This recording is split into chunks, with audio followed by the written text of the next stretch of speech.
بسم اللہ الرحمن الرحیم۔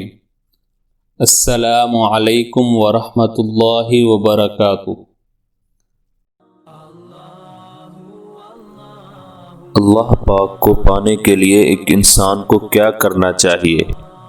اسے کن چیزوں پر عمل کرتے ہوئے اپنی عاقبت کی فکر کرنی چاہیے، اور تصوف میں اعلیٰ مقام کی جستجو ہو تو اسے زندگی میں کن اصولوں کو اپنانا چاہیے کہ اس کے نصب العین کی راہ کھوٹی نہ ہو۔ حضرت حاتم اسم رحمۃ اللہ علیہ مشہور بزرگ اور حضرت شفیق بلخی رحمۃ اللہ علیہ کے خاص شاگرد ہیں۔ ان سے ایک مرتبہ حضرت شیخ نے دریافت کیا کہ حاتم تم کتنے عرصے سے میرے ساتھ ہو؟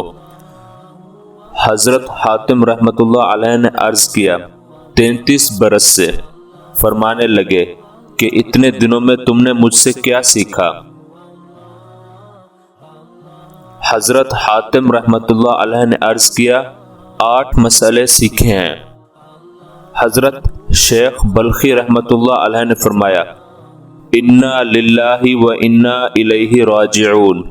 اتنی طویل مدت میں صرف 8 مسئلے سیکھے؟ میری تو عمر تمہارے ساتھ ضائع ہو گئی۔ حضرت حاتم رحمۃ اللہ علیہ نے عرض کیا کہ حضور صرف 8 مسئلے سیکھے ہیں، جھوٹ تو نہیں بول سکتا؟ حضرت شفیق بلخی رحمۃ اللہ علیہ نے فرمایا کہ بتاؤ وہ 8 مسئلے کیا ہیں؟ حضرت حاتم رحمۃ اللہ علیہ نے عرض کیا پہلی بات، میں نے دیکھا کہ ساری مخلوق کو کسی نہ کسی سے محبت ہے، بیوی سے، اولاد سے، مال سے، احباب سے، وغیرہ وغیرہ۔ غرض ہر ایک کا کوئی محبوب ہوتا ہے، لیکن میں نے دیکھا کہ جب وہ قبر میں جاتا ہے تو اس کا محبوب اس سے جدا ہو جاتا ہے، اس لیے میں نے نیکیوں سے محبت کر لی تاکہ جب میں قبر میں جاؤں تو میرا محبوب بھی ساتھ ہی جائے اور مرنے کے بعد مجھ سے جدا نہ ہو، اور میرا محبوب میرے ساتھ قبر میں رہے اور مجھے وحشت و تنہائی کا سامنا نہ کرنا پڑے۔ دوسری بات، میں نے دنیا کو دیکھا کہ ہر شخص کے نزدیک جو چیز بہت قیمتی ہوتی ہے، بہت محبوب ہوتی ہے، وہ اس کو اٹھا کر بڑی احتیاط سے رکھتا ہے اور اس کی حفاظت کرتا ہے۔ پھر میں نے اللہ تعالیٰ کا ارشاد دیکھا جو کچھ تمہارے پاس دنیا میں ہے وہ ختم ہو جائے گا، اور جو اللہ تعالیٰ کے پاس ہے وہ ہمیشہ باقی رہنے والی چیز ہے۔ اس آیت کی وجہ سے جو چیز بھی میرے پاس ایسی کبھی ہوئی جس کی مجھے وقعت زیادہ ہوئی، وہ پسند آئی، وہ میں نے اللہ کے پاس بھیج دی تاکہ ہمیشہ کے لیے محفوظ ہو جائے۔ چنانچہ جو قیمتی چیز میرے ہاتھ لگی اسے اپنے پاس محفوظ رکھنے کی بجائے میں نے اللہ تعالیٰ کے یہاں بھیج دیا۔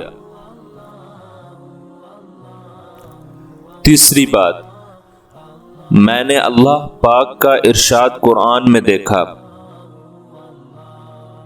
اور جو شخص دنیا میں اپنے رب کے سامنے آخرت میں کھڑا ہونے سے ڈرا ہوگا اور نفس کو حرام خواہشات سے روکا ہوگا تو جنت اس کا ٹھکانہ ہوگا۔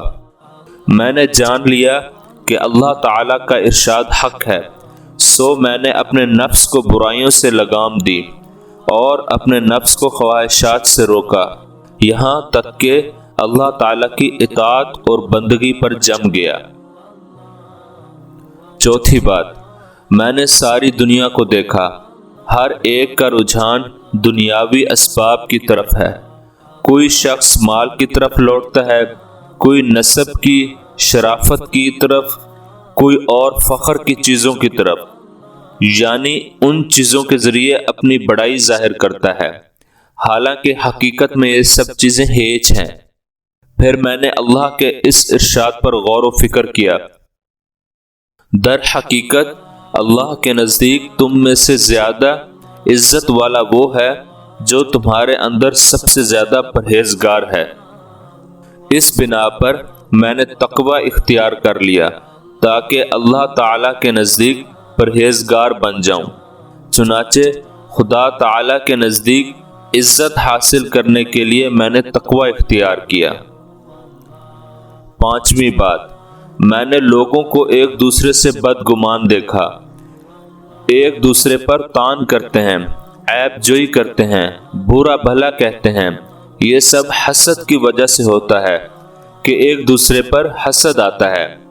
میں نے قرآن مجید میں اللہ تعالیٰ کا ارشاد دیکھا، دنیاوی زندگی میں روزی ہم نے ہی تقسیم کر رکھی ہے، اور اسی تقسیم میں ہم نے ایک کو دوسرے پر فوقیت دے رکھی ہے تاکہ اس کی وجہ سے ایک دوسرے سے کام لیتا رہے۔ سب کے سب ایک ہی نمونہ کے بن جائیں تو پھر کوئی کسی کا کام کیوں کرے، کیوں نوکری کرے، اور اس سے دنیا کا نظام ہی خراب ہو جائے گا۔ میں نے اس آیت کی وجہ سے حسد کرنا چھوڑ دیا، ساری مخلوق سے بے تعلق ہو گیا، اور میں نے جان لیا کہ روزی کا بانٹنا صرف اللہ تعالیٰ ہی کے قبضے میں ہے۔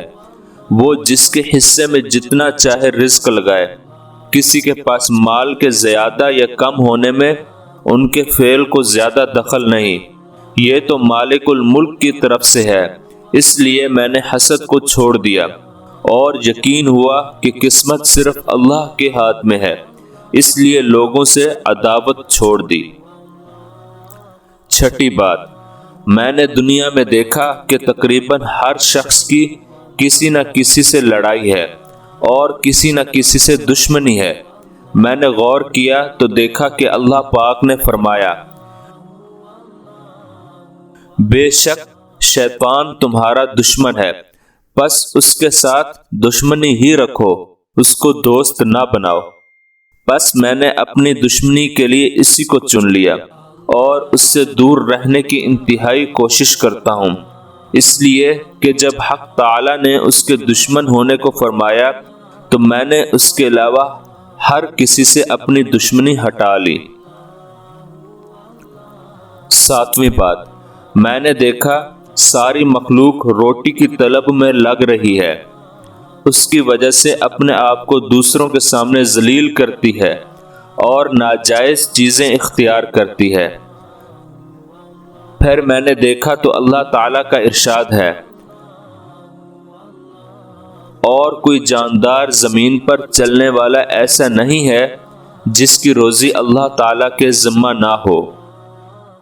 میں نے دیکھا میں بھی انہی زمین پر چلنے والوں میں سے ایک ہوں جن کی روزی اللہ تعالیٰ کے ذمہ ہے، بس میں نے اپنے اوقات ان چیزوں میں مشغول کر لیے جو مجھ پر اللہ تعالیٰ کی طرف سے لازم ہے، اور جو چیز اللہ تعالیٰ کے ذمہ تھی اس سے اپنے اوقات کو فارغ کر لیا۔ آٹھویں بات، میں نے دیکھا کہ ساری مخلوق کا اعتماد اور بھروسہ کسی خاص ایسی چیز پر ہے جو خود مخلوق ہے۔ کوئی اپنی زمین جائیداد پر بھروسہ کرتا ہے، کوئی اپنی تجارت پر اعتماد کرتا ہے، کوئی اپنی دستکاری پر نگاہ جمائے ہوئے ہے، اور کوئی اپنی صحت و تندرستی پر ناز کرتا ہے، جبکہ اللہ پاک فرماتا ہے، جو شخص اللہ پر توکل کرتا ہے بس اللہ تعالیٰ اس کے لیے کافی ہے۔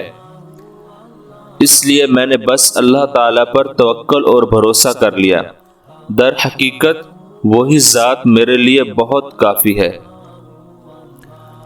حضرت شیخ بلخی رحمۃ اللہ علیہ نے فرمایا کہ حاتم، تمہیں حق تعالی شانہ توفیق عطا فرمائے۔ میں نے تورات، انجیل، زبور اور قرآن پاک کے علوم کو دیکھا، میں نے سارے خیر کے کام ان ہی 8 مسائل کے اندر پائے، بس جو بھی ان 8 پر عمل کر لے اس نے اللہ تعالی شانہ کی 4 کتابوں کے مضامین پر عمل کر لیا۔ اللہ پاک ہمیں قرآن مجید کو پڑھنے، اس کو سمجھنے اور اس پر عمل کرنے کی توفیق عطا فرمائے، آمین۔